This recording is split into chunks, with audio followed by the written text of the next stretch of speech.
أنا جاي لكم النهاردة بنصيحة من القلب، عشان بجد اللي بيحصل مزعلني منكم وعليكم، لأن احنا كمعماريين عمرنا ما خفنا من التغيير ودايما كنا في مقدمة التطور، بس اللي بشوفه اليومين دول لا يرتقي لعراقة وأصالة المهنة المعمارية. السلام عليكم، ازيكم يا جماعة؟ أنا محمد الدجلة، مؤسس منصة بلانوية، والنهاردة عاوز أفتكر معاكم لحظة فارقة في تاريخ العمارة. فاكرين ايام الشفافات واللوحات الكانسون والاقلام الرصاص، الالوان الميه، التهشير والتحبير والتظليل، الشبلونات والاسطمبات والمساطر باشكالها واحجامها؟ كل رسمه في الوقت ده كان فيها روح واحساس، كان فيها فن جميل. الرسم المانيوال ومتعته بخطوطه والوانه، لما كانت كل لوحه عباره عن تحفه فنية أصلية، لحد ما دخلت برامج الكاد زي الأوتوكاد وال3 دي ماكس والريفت، وكل حاجة اتغيرت. من أول هنا انقسم المعماريين واختلفوا واتخانقوا وقلبوا الدنيا، ناس خافت من التغيير وقاومته، وناس اعترضت واستنكرت، وناس استثقلت، وناس تانية فهمت إن دي فرصة العمر وراحت واتعلمت واستوعبت التطور. وفي النهاية هم اللي ركبوا الموجة وأخدوا اللقطة وسيطروا على السوق، وطلع مصطلحات وترندات جديدة: الديجيتال اركتكتشر، البارامتريك اركتكتشر، الادابتيف اركتكتشر، وناس اكلوا منها بقلاوه زي زها حديد مثلا. ودلوقتي التاريخ بيعيد نفسه والدنيا بتتقلب تاني. تغيير جاي ومش هيستأذن حد، واللي هيخاف او هيتقل او هيقاوم زي زمان للاسف هيضيع في الزحمه وهيفقد فرصته في المستقبل. ويا ترى ايه اللي بيحصل في عالم الهندسه المعماريه دلوقتي وقالب الدنيا؟ طبعا عم الكل هو الاي اي، الذكاء الصناعي، اللي خلاص حضر بقوه وبيغير قواعد اللعبه كلها من اساسها. الاي اي بيزحف على الساحه المعماريه زي موجة عملاقة محدش يقدر يوقفها، وبيقلب الموازين كلها رأسا على عقب. كل يوم بنشوف تطبيقات وإمكانيات جديدة، من التصميم للتحليل للتنفيذ. البرامج دي بتفتح آفاق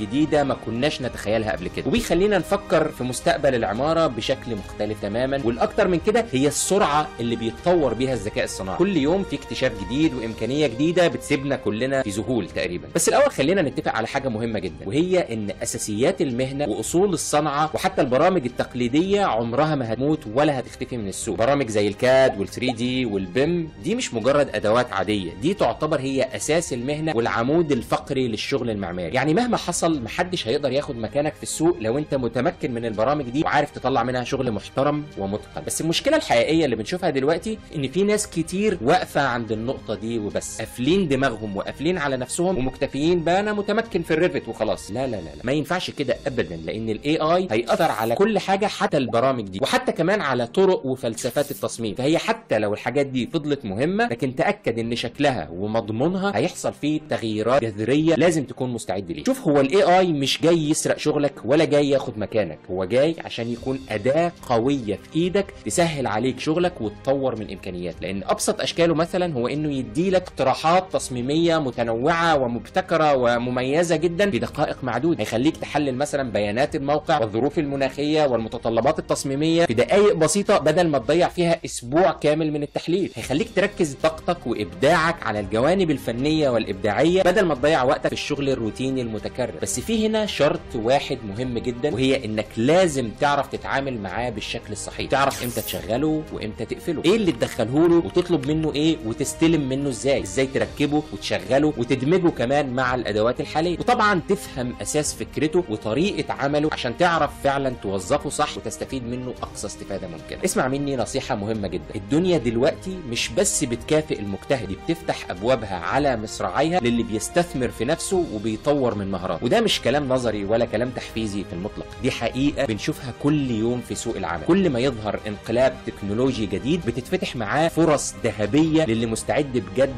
ياخد خطوة لقدام. فكر فيها كده، وانا واحد من الناس اللي كنت شاهد على التغيرات دي في عالم التدريب. اللي كان بيدخل السوق قبل 10 او 15 سنة كان لازم يتقن ال3 دي ماكس. وقتها كنا من اوائل الناس اللي عملنا دورات متقدمه وطرق مبتكره عشان نعلم الناس الماكس ونجهزهم بقوه للسوق. وبعد شويه بدا يظهر الريفت ويسيطر على كل حاجه، وكل الناس كانت عايزه تتعلمه. قدمنا دورات، وبعدها ظهر اللوميون والتوين موشن، وكنا دايما موجودين مع كل الطفرات والتغييرات والتطورات، ودرسنا اهم البرامج دي لحد ما وصلنا دلوقتي في الباكج بتاعتنا اللي هي برنامج تاسيسي معماريين، اننا بنقدم 42 دوره في مختلف البرامج والتطبيقات. وبقول لك بعد رحلتنا دي كلها ان اللي مش بيتقن لغه عصره بتروح عليه ومحدش بيستناه. اللي عايز يدخل السوق الجديده ويحجز مكانه في المقدمه مش بس لازم يتعلم الاي اي، ده لازم يفهمه كويس جدا ويتقنه ويعرف يستغله بالشكل الصحيح. وهي دي فرصه العمر قدامك، اوعى تضيعها. طبعا بفضل الله كنا برضو من اوائل الناس اللي ضافت دورات الذكاء الصناعي للباكج بتاعتنا عشان نسلح طلابنا بالقوه الرهيبه دي. اللي عايز اقوله لك واكد عليه ان المستقبل عمره ما كان للي بيقفوا ورا وبيتفرجوا، المستقبل هيكون للي هيدمجوا الابداع البشري مع ذكاء الاله بطريقه ذكيه ومبتكره. المستقبل للي هيفهموا ان الموضوع مش مجرد اداه جديده، ده تحول كامل في طريقه التفكير والعمل. ما تخافوش من التغيير، خافوا كل الخوف انكم تفضلوا مكانكم وتشوفوا القطر بيعدي وانتوا واقفين على الرصيف مجرد متفرجين على المستقبل. الفرصه موجوده والباب مفتوح والتغيير مش بيستنى حد. اركب الموجه معانا، خد خطوه جريئه للمستقبل. صدقني مفيش وقت للتردد ولا للخوف، لان الدنيا مش بس بتتغير، دي بتجري بسرعه الصاروخ. فكر في الكلمتين دول كويس، وربنا يكتب لنا كل التوفيق جميعا يا رب.